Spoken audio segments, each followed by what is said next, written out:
नमस्कार दोस्तों, स्वागत है आपका दृष्टि आईएएस के पॉलिटी दिस वीक प्रोग्राम में। मैं हूं केवल आपके सामने।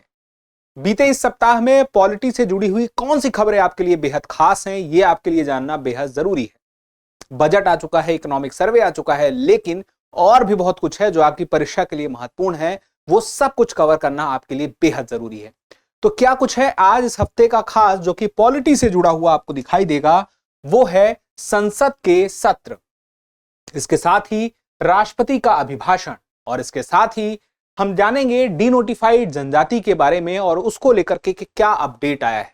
और उसके बाद हम ये भी देखेंगे कि पद्म पुरस्कारों को लेकर के आखिर नियम क्या है, किस प्रकार से पद्म पुरस्कार दिए जाते हैं, देने पे क्या ध्यान रखा जाता है, जैसे मिला है उसे किस बात का ध्यान रखना है, और हमें यह भी जानना है कि इस बार किसे यह पुरस्कार मिला है। तो एक एक करके हम जानेंगे। शुरुआत हम करते हैं हमारी पहली खबर से, संसद के सत्र से। आपको पता होगा कि भारत में हर कुछ महीने में आपको खबर में सुनाई देता है कि संसद का सत्र लगा हुआ है, और उन सत्रों के अलग अलग नाम से हम उन्हें जानते रहते हैं। जैसे अगर हम अभी ये फरवरी के महीने के बारे में देखें तो फरवरी के महीने में बजट सत्र चल रहा होता है। उसके अलावा मानसून सत्र है जो मानसून के दौरान आता है, और इसके पहले कुछ समय पहले ही ठंड में आया था शीतकालीन सत्र। तो ये जो सत्र हैं, इसको लेकर के क्या प्रावधान है, क्या बातें हैं, वो समझ लेते हैं। चलिए सबसे पहले हम शुरू करते हैं कि संविधान में कहां पर इसके बारे में कुछ जानकारी मिलती है। तो सत्र के संबंध में जानकारी मिलती है अनुच्छेद 85 में। सवाल यहां से आ सकता है। अब आगे देखिए, संसद के किसी सत्र को बुलाने की शक्ति सरकार के पास है, ये बात तय है। इस पर निर्णय संसदीय मामलों की कैबिनेट समिति द्वारा लिया जाता है, और जिसे क्या करते हैं, राष्ट्रपति औपचारिक रूप देते हैं। यानी कि राष्ट्रपति यह पूरी प्रक्रिया में अंतिम रूप से सामने दिखाई देते हैं, लेकिन वो पूरी प्रक्रिया में क्या दिखाई देता है कि संसदीय मामलों की कैबिनेट समिति इस पर निर्णय ले रही है। अब उसके बाद आगे देखें तो भारत में कोई निश्चित संसदीय कैलेंडर नहीं है, लेकिन यह बात स्पष्ट है कि संसद के एक वर्ष में 3 सत्र हमें हर साल आमतौर पर दिखाई देते हैं। इसको लेकर के कुछ और बातें हैं कि 6 महीने में एक के बाद दूसरा एटलीस्ट हो जाना चाहिए। अब उसके बाद संसद के सत्र देखें तो शुरुआत सबसे लंबा बजट सत्र होता है, पहला सत्र होता है, और जनवरी के अंत में शुरू होता है। बजट सत्र की शुरुआत हम देखें तो हो चुकी है 2025 की, और उसके बाद अप्रैल के अंत तक या मई के पहले सप्ताह तक समाप्त हो जाता है। यह सबसे लंबा चलने वाला सत्र होता है। उसके बाद देखिए, सत्र में एक अवकाश होता है ताकि संसदीय समितियां बजटीय प्रस्तावों पर चर्चा भी कर सकें। तो वह भी ध्यान देना है कि अवकाश भी होता है, किस लिए होता है वो भी पता रहे। उसके बाद ये देखना है कि दूसरा सत्र होता है 3 सप्ताह का मानसून सत्र, जो आमतौर पर जुलाई माह में कुछ शुरू हो जाता है और अगस्त में समाप्त हो जाता है कुछ दिनों के बाद। तो 3 सप्ताह का है, मोटा मोटा ये अंदाजा आप लगा सकते हैं। अब उसके बाद देखिए, शीतकालीन सत्र, तीसरे सत्र का आयोजन नवंबर से दिसंबर तक किया जाता है। तो शीतकालीन सत्र बीत चुका है, बजट सत्र में अभी हम हैं। अब आप ये वीडियो कब देख रहे हैं उसके ऊपर भी निर्भर करता है, लेकिन अभी की स्थिति में, अभी की तारीख की स्थिति में ये परिस्थिति बनी हुई है। चलिए, तो तीनों सत्रों में अभी ये पता है कि समय किसका है, ये समय है बजट सत्र का। तो बजट सत्र को लेकर के भी आपको चीजें पता होनी चाहिए कि बजट सत्र में आपको पता है कि शुरुआत में पहले दिन तो इकोनॉमिक सर्वे आता है, राष्ट्रपति का अभिभाषण होता है। अभी हम आगे वो भी चर्चा करेंगे राष्ट्रपति के अभिभाषण के बारे में भी। और उसके साथ हम ये देखेंगे कि इकोनॉमिक सर्वे आएगा, अगले दिन बजट पेश होगा। तो बजट पेश होने के कुछ दिन पहले हलवा सेरेमनी होती है। तो उसके बारे में आपको पता होना चाहिए कि हलवा सेरेमनी क्या होती है। हलवा सेरेमनी अपने आप में एक संकेत होता है कि अब जो है छपाई होने का काम शुरू हो गया है। जो बजट बनाने वाले अधिकारी होते हैं उन्हें मंत्रालय में ही रखा जाता है, वो कहीं से नहीं, किसी से मिलने नहीं जा सकते। बजट सीक्रेट लॉकडाउन टाइप का होता है, बजट को सीक्रेट रखने के लिए, क्योंकि बहुत साल पहले स्टार्टिंग में एक बार बजट ऐसे लीक हो गया था, तो ना हो, सरकार ने एक टारगेट बना लिया था। खैर वो तो अलग बात है। अब आ जाते हैं कुछ टर्म्स पे, जैसे संसद सत्र आहूत करना। सत्र को आहूत करने के लिए राष्ट्रपति संसद के प्रत्येक सदन को समय समय पर समन जारी करता है, परंतु क्या है, संसद के दोनों सत्रों के मध्य अधिकतम कितना अंतराल 6 माह से ज्यादा का नहीं होना चाहिए। ये बात मैंने शुरू में भी आपको बताई थी, तो ध्यान रखिएगा 6 माह से ज्यादा अंतराल ना हो। समय समय पर राष्ट्रपति प्रत्येक सदन को समन जारी करता रहेगा। शुरू में कैसे करेगा वो भी मैंने आपको बता दिया, ठीक है। फिर यहाँ पे कि संसद को कम से कम वर्ष में 2 बार मिलना ही होगा, क्योंकि 6 माह से ज्यादा का गैप रखना नहीं है, तो कम से कम साल में 2 बार तो होंगे, 12 महीने में, ठीक है। 2 बार तो मिलना ही पड़ेगा। अब उसके बाद देखें, संसद की बैठक को स्थगन या अनिश्चित काल के लिए स्थगन या सत्रावसान या विघटन द्वारा समाप्त किया जा सकता है। तो स्थगन जो है, स्थगन द्वारा होता है बैठक को कुछ निश्चित समय के लिए। तो स्थगन को लेकर के सवाल आए तो आप कहेंगे कुछ निश्चित समय के लिए, जो कुछ घंटे भी हो सकते हैं, दिन भी हो सकता है या सप्ताह भी हो सकते हैं, के लिए निलंबित कर दिया जाता है जब सत्र को। तो ये कुछ समय के लिए होता है, उसी सेशन में हो सकता है दोबारा से शुरू हो जाएगा वो सत्र। चलिए, फिर उसके बाद सत्रावसान में, सत्रावसान द्वारा न केवल बैठक बल्कि सदन के सत्र को भी समाप्त कर दिया जाता है। तो उसी से पड़ गया नाम सत्रावसान। तो सत्रावसान की कार्रवाई राष्ट्रपति द्वारा की जाती है। सत्रावसान और फिर से इकट्ठे होने तक के समय को अवकाश कहा जाता है। सत्रावसान का आशय सत्र का समाप्त होना है। तो ये बात समझ में आए कि सत्र समाप्त हो गया है तो हम कह देंगे सत्रावसान हो गया, ठीक है।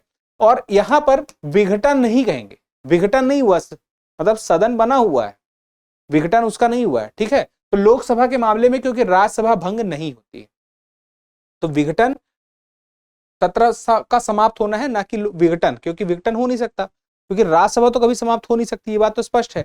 अब यहाँ पे कोरम को लेकर के भी एक फैक्ट आता है कि कोरम का मतलब क्या है। संसद के सत्र अगर हैं तो वहां पे कोरम महत्वपूर्ण हो जाता है। कोरम क्यों महत्वपूर्ण हो जाता है? क्योंकि सदस्यों की न्यूनतम संख्या की भी आवश्यकता होती है। न्यूनतम संख्या से क्या मतलब है कि सदन के कार्य को संपादित करने के लिए कुछ तय सदस्यों की सीमा होनी चाहिए कम से कम। अब यहाँ पे देखिए, जिनकी उपस्थिति के चलते सदन का कार्य संपादित नहीं हो सकता वो है कोरम। कम से कम प्रत्येक सदन में पीठासीन अधिकारी समेत कुल सदस्यों का 10वां हिस्सा होता है। जो कुल सदस्य हैं, मान लीजिए 500 उदाहरण के लिए, तो उसका 10% यानी कि 50 तो कम से कम होना जरूरी है पीठासीन अधिकारी को शामिल करके। अर्थात किसी कार्य को करने के लिए लोकसभा में कम से कम कितने चाहिए? 55, है ना, 10% के हिसाब से अगर कैलकुलेट करेंगे तो। तथा राज्यसभा में 10% के हिसाब से करेंगे तो, राउंड फिगर में नहीं आ रहा तो राउंड फिगर में लाना पड़ेगा, तो हम करेंगे 25, ठीक है। चलिए, अब ये स्पष्ट हो गया है, मोटी मोटी बातें थी संसद के सत्र से जुड़ी हुई। अब यहाँ पे आप ये देख लीजिए, राष्ट्रपति के अभिभाषण से जुड़ी हुई बात हमें करनी पड़ेगी, क्योंकि राष्ट्रपति का अभिभाषण अभी हुआ है। तो राष्ट्रपति के अभिभाषण से जानकारी के पहले आप ये बात समझ लीजिए कि दृष्टि IAS अब मुखर्जी नगर वाली क्लासेस कहाँ होंगी? नोएडा में होंगी, मुखर्जी नगर में नहीं। यानी कि यूपीएससी का हब अब मुखर्जी नगर नहीं, नोएडा होगा। तो अगर आप नोएडा से यूपीएससी की तैयारी करना चाहते हैं और यूपीएससी की तैयारी में चाहते हैं कि आपकी संपूर्ण तैयारी हो जाए, प्रीलिम्स, मेंस, जीएस कंप्लीट तरह से हो जाए, आपको कोई डाउट ना रहे, बेसिक से आपको चीजें समझ में आए, तो आप IAS GS फाउंडेशन कोर्स की तैयारी कर सकते हैं। यह ऑफलाइन बैच रहेगा। नोएडा में 21 फरवरी से बैच शुरू है, एडमिशन शुरू है हिंदी मीडियम के लिए, और अंग्रेजी माध्यम के लिए 17 फरवरी से शाम को 6 बजे से क्लासेस शुरू हैं, लेकिन एडमिशन शुरू हो चुका है। तो आप चाहें तो सेंटर में जाके जानकारी ले सकते हैं, नोएडा सेक्टर 15 के सेंटर के बारे में, क्लासरूम के बारे में, क्या सुविधाएं हैं वो सब देख सकते हैं। या फिर आप चाहते हैं कि आपको अभी जानकारी पता चल जाए, पहले ही जानकारी पता चल जाए, तो आप हमें कॉल भी कर सकते हैं। हमारे जो स्पेशलिस्ट हैं, जो एक्सपर्ट हैं, काउंसलर हैं, वो आपको इस बारे में तसल्ली से जानकारी दे देंगे। नंबर है 8750187501। इसके अलावा अगर आप चाहते हैं जयपुर से अपनी तैयारी यूपीएससी की करना, तो IAS GS फाउंडेशन बैच वहां भी चल रहा है, यानी कि एडमिशन शुरू है। क्योंकि एडमिशन के लिए जो बैच शुरू होगा, पहला बैच होगा 19 फरवरी से, अभी जो फरवरी में पहला बैच है। उसके बाद आगे देखें तो फरवरी में एक और बैच है 24 फरवरी से, आप उसके लिए भी एडमिशन ले सकते हैं। सुबह 11 बजे से बैच है। उसके अलावा हम देखें तो मार्च में भी 24 मार्च से एक Jaipur IAS GS foundation batch है। अगर आप जयपुर से यूपीएससी की तैयारी दृष्टि IAS के साथ जुड़कर करना चाहते हैं ऑफलाइन बैच के माध्यम से, ऑनलाइन कोर्स तो है ही, अगर आपको उसके बारे में भी जानकारी चाहिए या सेंटर के बारे में जानकारी चाहिए, तो आप हमारे एक्सपर्ट से बात कर सकते हैं 8750187501 पर। अब चलिए आगे बढ़ते हैं और अभिभाषण पर आते हैं। अनुच्छेद 87(1) अभिभाषण के बारे में जानकारी देता है भारतीय संविधान के अंतर्गत, कि राष्ट्रपति के अभिभाषण को परिभाषित यह करता है, और 2 अवसरों पर राष्ट्रपति संसद के दोनों सदनों, लोकसभा और राज्यसभा को संयुक्त रूप से संबोधित करते हैं, ये बात स्पष्ट करता है। 2 ही अवसर हैं। अब देखिए, सामान्य चुनाव के बाद संसद के पहले सत्र के पहले दिन, हर वर्ष संसद के पहले सत्र, पहला सत्र कौन सा है? साल की शुरुआत में बजट आया, तो बजट के पहले दिन, जिस दिन मतलब बजट सत्र के पहले दिन, बजट तो भी अगले दिन बाद आता है। अब देखिए, पहला अवसर तब आता है जब देश में लोकसभा के आम चुनाव हुए, तब ऐसा हुआ, और नई सरकार का गठन हुआ हो, ठीक है। अब आम चुनाव हुआ है, नई सरकार का गठन हुआ है, तब राष्ट्रपति का अभिभाषण होगा लोकसभा राज्यसभा के लिए, या फिर साल का पहला सेशन हो। यही दो कंडीशन है। तो ये आपके लिए महत्वपूर्ण हो जाता है, ये मुख्य बात है। अब इसमें होता क्या है, राष्ट्रपति के अभिभाषण में हमें सरकार का एजेंडा पता चलता है, हमें पता चलता है कि सरकार की नीतियां, उसकी प्राथमिकताएं, उसकी योजनाएं, उसका एजेंडा क्या रहेगा और क्या अभी उसके मन में है। अब देखिए महत्व क्या है, नीतियां और योजनाओं को तो स्पष्ट करेगा ही, नए बजट और आर्थिक सुधारों की क्या दिशा है वह भी इस अभिभाषण में दिखाई देगी, और यह भी समझ में आएगा कि यह जो अभिभाषण है उससे हम संसद में जब सुनते हैं तो हमें पता चलता है कि सरकार अभी आगे क्या स्टेप लेने वाली है। हालांकि विपक्ष भी इसमें अपनी राय फिर अलग से बाद में कुछ ना कुछ रखता है, लेकिन हमें यह पता चलता है कि हमारे देश की सरकार कैसे चलने वाली है। तो ये तो बात हो गई महत्व की, हमें यह भी पता चल गया कि राष्ट्रपति के अभिभाषण का प्रावधान कहां मिलता है। फिर हमें यह समझना पड़ेगा ये आया कहां से। तो हमारा देश ब्रिटिश शासन से प्रभावित रहा है, तो ब्रिटिश संसदीय परंपरा से भी प्रभावित रहा है। 16वीं सदी से चली आ रही है परंपरा ब्रिटेन की है। ब्रिटेन में ऐसा चलता था कि, और फिर उसके बाद भारत में भी अंग्रेजों के शासनकाल में भारत सरकार अधिनियम 1919 के तहत इसको अपना लिया गया। 1921 में केंद्रीय विधानमंडल का गठन हुआ और पहली बार अभिभाषण की परंपरा शुरू हुई। लोकसभा, तब जिसको हम लेजिस्लेटिव काउंसिल बोलते थे, की स्थापना 1853 में हुई थी और बाद में से पूरी तरह से ब्रिटिश मॉडल पर विकसित किया। तो आप देखें कि भारत, हम संसदीय प्रणाली को अपनाए हैं, ब्रिटिश ने भी अपनाई थी। उस वक्त राष्ट्रपति नहीं थे, लेकिन वहां पर भी जैसे हम देखते हैं कि हमारी जो संसद है वो किससे मिलकर बनी है, राज्यसभा, लोकसभा, राष्ट्रपति। तो राष्ट्रपति सर्वप्रमुख है, संवैधानिक प्रमुख है, तो वो यहाँ पे महत्वपूर्ण भूमिका निभाता है, वो अभिभाषण करता है। ठीक है, तो अभी हम आजादी के बाद अपने वाले अभिभाषण पर चर्चा करेंगे, ना कि उस पर, लेकिन हम कहां से आए हैं ये हमें पता रहे। उसके बाद यह महत्वपूर्ण को क्यों है ये तो हमने बता ही दिया है कि सरकार के कामकाज और नीतियों को यह दिखाता भी है। कहां से आया है ये तो आपने स्पष्ट कर ही लिया है। उसके अलावा अभी जो अभिभाषण हुआ, देखिए अभिभाषण जो तैयार होता है वो आमतौर पर राष्ट्रपति स्वयं अभिभाषण नहीं लिखते हैं। राष्ट्रपति जो अभिभाषण देते हैं वो आमतौर पर ये रहता है, सरकार के द्वारा तैयार की गई बातें होती हैं, जानकारियां उसमें उपलब्ध होती हैं।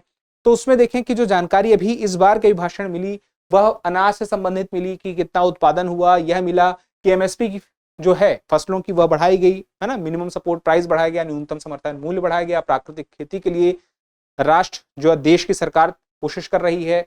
इसके अलावा उच्च शिक्षा में इंटर्नशिप को लेकर के जो अभी शुरुआत हुई है, इंटर्नशिप योजना हुई है, उसके लिए क्या प्रयास किए गए, पेपर लीक के लिए जो नया कानून आया उस पर बात हुई, गरीबी उन्मूलन के लिए जो बात हुई कि भाई 25 करोड़ लोग गरीबी रेखा से ऊपर आ गए हैं, न्यू मिडिल क्लास अपने आप में निर्मित हो रहा है, ये सारी बातें जो थी इस बार के अभिभाषण में रही। इसके अलावा एकलव्य विद्यालय जो आदिवासी कल्याण से संबंधित है उस पर, मेडिकल कॉलेज, इसके अलावा इंफ्रास्ट्रक्चर पर भी किस प्रकार से कितना खर्च हुआ कि हम 2 लाख करोड़ से 11 लाख करोड़ तक पहुंच गए। उसके अलावा हमने देखा कश्मीर से कन्याकुमारी तक रेल कनेक्टिविटी कैसे बेहतर हुई है, उस पर भी चर्चा हुई। स्वास्थ्य सेवाओं को लेकर के क्या अपडेट हुआ ये भी देखा गया। इसके अलावा बैंकिंग और टेक्नोलॉजी में जैसे कि 5G की शुरुआत, यूपीआई को और ज्यादा विस्तार दिया गया, ग्लोबल लीडर के रूप में भारत क्या प्रयास कर रहा है तकनीकी क्षेत्र में, डिजी लॉकर की सुविधा जो आई, इन सब बातों पर राष्ट्रपति ने भी हाल में चर्चा की, जिससे पता चलता है कि सरकार की मन में क्या है और आगे वह क्या कर सकता है। चलिए अब उसके बाद विमुक्त जनजातियों के बारे में जान लेते हैं। देखिए कुछ ऐसी जनजातियां थी, कुछ ऐसे समुदाय थे जिनको लेकर के ब्रिटिश शासन में यह माना गया कि ये जन्म से ही अपराधी हैं, तो उन्हें एक खास कानून के तहत नोटिफाइड कर दिया गया, तो वो नोटिफाइड हो गई। लेकिन देश जब आजाद होता है तो आजाद होने के बाद उन्हें भारत की सरकार डीनोटिफाइड कर देती है, और उसे डीनोटिफाइड को हम क्या बोलते हैं, विमुक्त। तो वो हो गई डीनोटिफाइड जनजातियां। लेकिन इनका क्लासिफिकेशन अभी वैसा नहीं हुआ था कि ये एससी वर्ग में है, एसटी वर्ग में है या फिर ओबीसी में है। वो अभी उनका निर्धारण सही तरीके से नहीं हो पाया था, और इसके लिए प्रयास आजादी के बाद से चल रहे थे, जिसमें एक बहुत बड़ा स्टेप अभी हाल में लिया गया है। इसीलिए खबर बहुत ही महत्वपूर्ण हो जाता है परीक्षा की दृष्टि से। आप देखें तो पहली बार 268 विमुक्त, जिसको हमने कहा डीनोटिफाइड, इसके अलावा अर्धघुमंतु, सेमी नोमैडिक और नोमैडिक, ये जो घुमंतु और अर्धघुमंतु ये जो होते हैं समुदाय, ये आमतौर पर कि इनका कोई निश्चित ठिकाना नहीं होता है, वो एक जगह से दूसरी जगह पर अपना वास बदलते रहते हैं। और इसी प्रकार से हम देखें जो डीनोटिफाइड होते हैं वो भी ऐसे ही है, इनका भी कोई निश्चित ठिकाना स्पष्ट नहीं मिलता है। अब उसके बाद देखें जनजातियों को व्यापक रूप से वर्गीकृत कर दिया गया। इसमें यह तय कर दिया गया कि 268 में 179 जो होंगे अनुसूचित जाति के अंतर्गत आएंगे, इसके अलावा एसटी में आएंगे या अन्य पिछड़ा वर्ग में आएंगे। 179 अभी इतना है, लेकिन अभी कुछ बचे हुए हैं।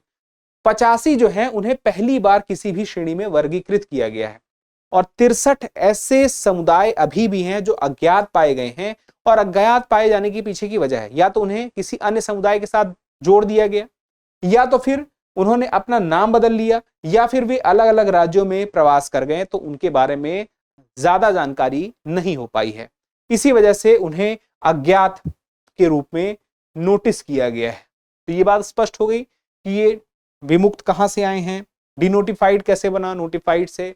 फिर उसके बाद ये पता रहे कि ये है कौन। ऐसे समुदाय हैं जो सुभेद्य हैं, वंचित हैं, जिनको सरकार के द्वारा दी जाने वाली सुविधाओं की, कल्याणकारी योजनाओं की बहुत जरूरत है।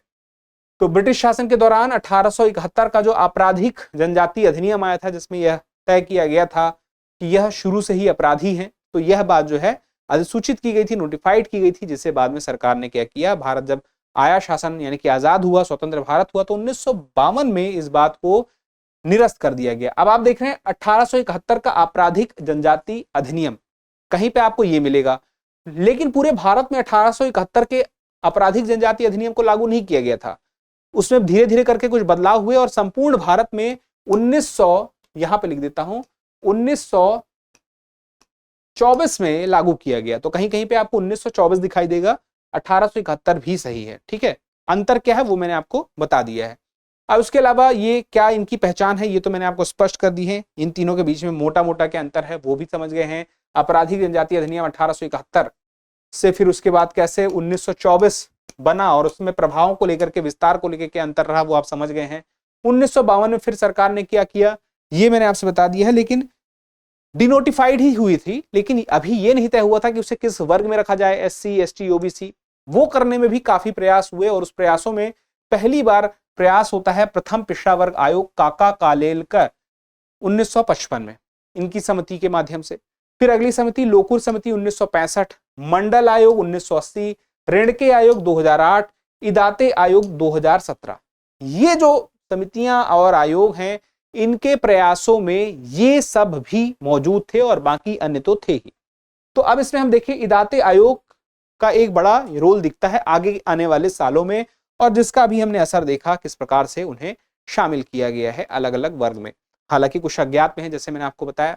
अब पुरस्कारों को लेकर के अपडेट देख लेते हैं। पद्म पुरस्कार में भूषण, विभूषण और पद्मश्री, इन पुरस्कारों को लेकर के ये बात आपके लिए जानना जरूरी है कि ये जो पुरस्कार हैं, इन पुरस्कारों में ये बात अपने आप के लिए आप स्पष्ट रखिए कि ये पुरस्कार कब से दिए जा रहे हैं ये पता होना चाहिए। अभी किसे दिए गए ये तो ठीक है, लेकिन नियम क्या है, नियमों को लेकर के आपको अपडेट अपने आप को रखना पड़ेगा। चलिए उसको समझ लेते हैं। 2025 के लिए 139 पद्म पुरस्कार दिए गए, जिसमें से सीधी सी बात है सबसे ज्यादा इसमें प्रमुख है पद्म विभूषण। तो 7 पद्म विभूषण दिए गए, 19 पद्म भूषण दिए गए और 113 पद्मश्री दिए गए, यानी कि 139 इनको मिला के हो गए। अब ये 3 ही पुरस्कार पद्म पुरस्कार की श्रेणी में आते हैं। इनमें से 139 में से 23 जो हैं महिलाएं हैं। अब आप देखिए इस सूची में विदेशी, एनआरआई, पीआईओ, ओसीआई श्रेणी के 10 व्यक्ति और 13 मरणोपरांत पुरस्कार विजेता भी शामिल हैं। ये बात स्पष्ट हो गई, इसमें कोई डाउट नहीं है। मरणोपरांत भी मिला है, विदेशियों को भी मिला है, तो ये बात स्पष्ट आपको हो रही है कि सवाल कैसे पूछे जा सकते हैं, मिला है कि नहीं मिला है, तो मिला है। पद्म विभूषण में जो नाम है वो जानना जरूरी है, क्योंकि सर प्रमुख ये है। देखिए दुव्वूर नागेश्वर रेड्डी चिकित्सा के क्षेत्र में तेलंगाना से संबंधित है, न्यायमूर्ति सेवानिवृत्त जो कि श्री जगदीश सिंह खेहर हैं, लोक कार्य के लिए चंडीगढ़ से हैं। फिर उसके बाद श्रीमती कुमुदनी रजनीकांत लखिया कला गुजरात, श्री लक्ष्मी नारायण सुब्रमण्यम कला कर्नाटक, श्री एमटी वासुदेवन नायर मरणोपरांत साहित्य और शिक्षा क्षेत्र, श्री ओसामू सुजुकी विदेशी हैं, मरणोपरांत व्यापार और उद्योग जापान, और श्रीमती शारदा सिन्हा मरणोपरांत कला बिहार। स्पष्ट हो गया। अब चलिए देखिए आगे और भी नाम है, ये पद्म भूषण के नाम है, ये भी आप देख सकते हैं या चाहे तो स्क्रीनशॉट भी ले सकते हैं। 19 नाम है। अब उसके अलावा देखें तो पद्मश्री में भी है, जैसे कि गायक हैं अरिजीत सिंह हैं, खिलाड़ी भी हैं रविचंद्रन अश्विन हैं, और भी कई नाम हैं। आपको जो जो नाम याद आ रहे हैं या आपके क्षेत्र के हैं, आपके राज्य के जो हैं जिन्हें मिला है, वो आप हमें कमेंट करके बता सकते हैं। आमतौर पर अपने राज्यों का लोगों को याद रहता है या अलग से पता चल जाता है, क्योंकि उस तरह की खबरें उनके पास आती रहती हैं। उसके अलावा देखिए, मरणोपरांत में भोजपुरी गायिका शारदा सिन्हा महत्वपूर्ण रही। जस्टिस सेवानिवृत्त जगदीश सिंह खेहर और सुजुकी कंपनी के ओसामू सुजुकी, ये मरणोपरांत इन्हें मिला। विवेक देवराय, सुशील मोदी, मनोहर जोशी, ये मरणोपरांत जो ऐसे नाम है जिन्हें मिला था, वो जानना आपके लिए जरूरी है। अब रूल को लेकर के बात करें तो शुरुआत करते हैं, कब से मिलना शुरू हुआ, तो 1954 में प्रारंभ किए गए। 1978, 79, 93 और 97, ये 4 साल ऐसे थे जब नहीं दिए गए। आमतौर पर हर साल दिए गए हैं जब से शुरू हुए हैं। श्रेणियां आपको पता ही है, पद्म विभूषण, भूषण और पद्मश्री। सबसे प्रमुख हो जाती है इसमें से पद्म विभूषण, और इससे प्रमुख क्या है, भारत रत्न। पद्म विभूषण में असाधारण एवं विशिष्ट सेवा के लिए मिला, पद्म विभूषण में उच्च कोटि की विशिष्ट सेवा के लिए, और पद्मश्री में विशिष्ट सेवा के लिए। हल्का सा अंतर आप देख रहे हैं, ये तीनों में है। फिर उसके बाद कुछ नियम है। नियम कैसे हैं, किस किस क्षेत्र में दिया जा सकता है, कला, साहित्य, शिक्षा, खेलकूद, चिकित्सा, समाज सेवा, विज्ञान, इंजीनियरिंग, लोक कार्य, सिविल सेवा, व्यापार, उद्योग आदि में विशिष्ट असाधारण उपलब्धियों सेवाओं के लिए, जैसा कि पहले आपने देखा है।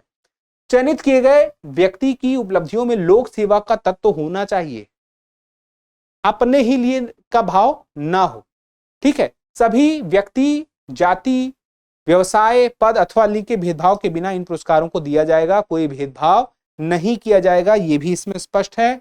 और ये पुरस्कार मरणोपरांत प्रदान नहीं किए जाते सामान्यतः। देखिए, सामान्यतः लिखा है, अत्यधिक कोई पात्र है उसमें मरणोपरांत पुरस्कार पर विचार कर सकती है सरकार, यदि वह पात्र व्यक्ति जो बहुत अत्यधिक पात्र है और अभी वह जो व्यक्ति उसका हाल ही में निधन हुआ है, यानी कि जितने लोगों को अभी यह पुरस्कार मिला है, अगर वो मरणोपरांत मिला है वो तभी मिलेगा जब उनका हाल के वर्ष में, यानी कि पिछले वाले पुरस्कार से इस बार के पुरस्कार के बीच के 1 साल में अगर उसका देहावसान हुआ है तो उसे मिलेगा। ठीक है, ये स्पष्ट हो गया।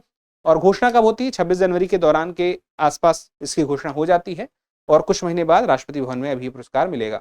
तो उच्चतर श्रेणी का पद्म पुरस्कार किसी ऐसे व्यक्ति को ही प्रदान किया जा सकता है जिसके मामले में पूर्व पद्म पुरस्कार प्रदान किए जाने के समय से कम 5 वर्ष की अवधि बीत गई हो। इसका क्या मतलब है, मान लीजिए आपको पद्मश्री आज मिल गया, तो अब पद्म भूषण या पद्म विभूषण कम से कम 5 साल बाद ही आपको मिलेगा, ऐसा नहीं कि 1-2 साल में आपको मिल जाएगा। ये बात स्पष्ट हो गई। ये सवाल पूछ लेता है, कंडीशन को लेकर आपको पता होना चाहिए। ठीक है, हालांकि छूट दी जा सकती है अत्यधिक पात्र मामले में, लेकिन वो फिर आगे की बात हो जाएगी। सामान्य परिस्थिति में क्या है वो भी पता रहना चाहिए। ठीक है, हर वर्ष सिफारिश कहां से आती है, भारत सरकार के मंत्रालय, विभाग, भारत रत्न, पद्म विभूषण पुरस्कार प्राप्तकर्ता और उत्कृष्ट संस्थान होते हैं, वो सिफारिश देते हैं। अब देखिए, एक सामान्य प्रक्रिया है इसमें, तथा मंत्रियों, राज्य के मुख्यमंत्रियों, राज्यपालों, संसद सदस्यों तथा गैर सरकारी व्यक्तियों, निकायों आदि जैसे अन्य स्रोतों से प्राप्त सिफारिशों को भी पद्म पुरस्कार समिति के समक्ष रखा जाता है। पद्म पुरस्कार समिति का गठन प्रतिवर्ष प्रधानमंत्री द्वारा किया जाता है। तो पद्म पुरस्कार की समिति, पद्म पुरस्कार समिति के समक्ष ये नाम जा रहे हैं, लेकिन गठन कौन कर रहा है, प्रधानमंत्री कर रहे हैं। ये समझ में आना चाहिए कि कौन वो नाम की सिफारिश कर रहा है, ये सवाल आ सकता है। फिर उसके बाद अधिकतम कितने लोगों को दिया जा सकता है, 120 से अधिक नहीं होनी चाहिए आमतौर पर, लेकिन ये संख्या हमने बढ़ते हुए देखी है, अपवाद स्वरूप ऐसा हो जाता है। ठीक है, तो यहाँ पे देखिए, कब से कब तक, 1 मई से 15 मई तक नाम की सिफारिश करने की अवधि होती है। नामांकन और सिफारिश के दौरान की यह प्रक्रिया होती है, और उसके बाद पुरस्कार समिति द्वारा दी गई सिफारिशें प्रधानमंत्री और राष्ट्रपति के अनुमोदन के लिए प्रस्तुत की जाती हैं। और 1 वर्ष में प्रदान किए जाने वाले पुरस्कारों की कुल संख्या मरणोपरांत पुरस्कारों तथा विदेशियों को दिए जाने वाले पुरस्कारों को छोड़ करके 120 से अधिक नहीं होनी चाहिए। तो अब देखिए क्या बोल दिया है कि मरणोपरांत पुरस्कारों तथा विदेशियों को दिए जाने वाले पुरस्कारों को छोड़ दिया जाए तो 120 से अधिक नहीं होनी चाहिए। ठीक है, उसके अलावा 26 जनवरी के दौरान अवसर पर इसकी घोषणा होगी, और यह पुरस्कार अभी बाद में, अभी मिला नहीं है, बाद मिलेगा, यह मिलेगा मार्च अप्रैल में। ठीक है, ये जो सारी जानकारी वर्ड टू वर्ड बता रहा हूं ये सरकार ही कहती है। ठीक है, इसमें कोई बदलाव नहीं है। चलिए, अलंकरण में राष्ट्रपति के हस्ताक्षर होते हैं, मुहर जारी की गई एक सनद, प्रमाण पत्र और तमगा, ये सब शामिल होता है। ठीक है, इसमें कोई आप देखेंगे कि कोई धनराशि नहीं दिख रही है। हालांकि इसको लेकर के ये जो सम्मान है ये कोई पदवी नहीं है, क्योंकि भारत सरकार या भारत का संविधान किसी को कोई पदवी नहीं देता है, सारी पदवियों उपाधियों का अंत हो चुका है। तो इसको लेकर के आप समझिए, किसी भी समारोह, राजकीय समारोह आदि में इसको पहन सकते हैं, जो तमगा मिलता है। यह कोई पदवी नहीं है, इसे जैसे पत्र हो गया, शीर्ष पत्र कोई लिख रहा है, उसके शीर्ष में अपना नाम के साथ इसको पदवी की तरह लगा रहा है, या निमंत्रण पत्र या पोस्टर, पुस्तकों आदि यह पुरस्कार विजेता के नाम के आगे या पीछे उल्लिखित नहीं किए जाएगा। मतलब नाम के साथ उल्लिखित नहीं किया जाएगा, मतलब क्या है कि नहीं तो लोग उपाधि की तरह उसका इस्तेमाल करेंगे, वो नहीं करना है, यह बात भी स्पष्ट कर दी गई है। ठीक है, अब कुछ सवाल देख लेते हैं। सवाल बहुत आसान है, अगर आप इन सवालों का जवाब देंगे तो हमें बेहतर करने की प्रेरणा तो मिलेगी ही। अब पहला सवाल है, देखिए सवाल नंबर 1 है, इसका आपको जवाब देना है कि अनुच्छेद 85 संबंधित है, किससे है? ए प्रधानमंत्री, बी संसद के सत्र, सी विधानसभा की प्रक्रिया और डी इनमें से कोई नहीं। तो जवाब दीजिए सवाल नंबर 1 का क्या है। फिर सवाल नंबर 2 पे आते हैं। दूसरा सवाल है 2025 में कितने पद्म पुरस्कार दिए गए? 7, 19, 113 और 139। बताइए इसका सही जवाब क्या होगा? 7, 19, 113 और 139 में सही जवाब बताइए क्या है, कमेंट करिए। ये दोनों सवालों के जवाब आप बताने हैं, सवाल नंबर 1 का जवाब, फिर सवाल नंबर 2 का जवाब।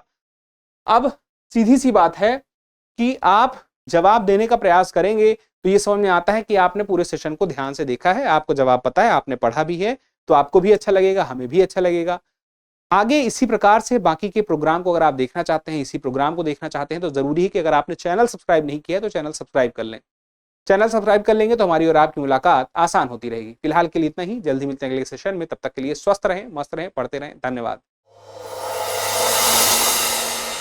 डियर व्यूअर्स, अपने एग्जाम की तैयारी को और बेहतर करने के लिए हमारे चैनल को लाइक, शेयर और सब्सक्राइब करना न भूलें।